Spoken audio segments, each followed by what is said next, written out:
የዮሐንስ ወንጌል ምዕራፍ 3 ቁጥር 10 እስከ 25።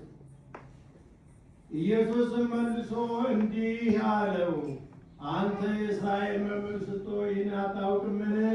እውነት እውነት እልሃለሁ የምናውቀውን እንናገራለን፣ ያየውንም እንመሰክራለን፣ ምስክራችንንም አትቀበሉትም። ስለ ምድራዊ ነገር በነገርኳችሁ ጊዜ ካላመናችሁ ስለ ሰማያዊ ነገር ብነግራችሁ እንዴት ታምናላችሁ?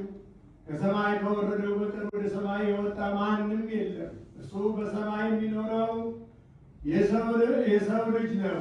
ሙሴም በምድረ በዳ እባብን እንደሰቀለ እንዲሁ በእርሱ የሚያምን ሁሉ የዘላለም ሕይወት እንዲኖረው እንጂ እንዳይጠፋ የሰው ልጅ ይሰቀል ይገባዋል። በእርሱ የሚያምን ሁሉ የዘላለም ሕይወት እንዲኖረው እንጂ እንዳይጠፋ እግዚአብሔር አንድያ ልጁን እስኪሰጥ ድረስ ዓለሙን እንዲህ ወዷልና።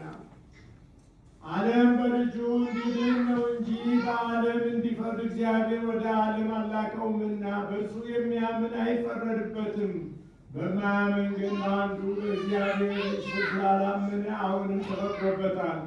ብርሃንም ወደ ዓለሙ ስለመጣ ሰዎችም ሥራቸውን ክፉ ነበርና ከብርሃን ይልቅ ጨለማ ስለወደዱ ፍርዱ ይህ ነው፣ ክፉ የሚያደርግ ሁሉ ብርሃንን ይጠላልና ሥራውም እንዳይገለጥ ወደ ብርሃን አይመጣም። እውነትንም የሚያደርግ ግን ሥራው በእግዚአብሔር ተደርጎ እንደሆነ ይገለጽ ዘንድ ወደ ብርሃን ይመጣል።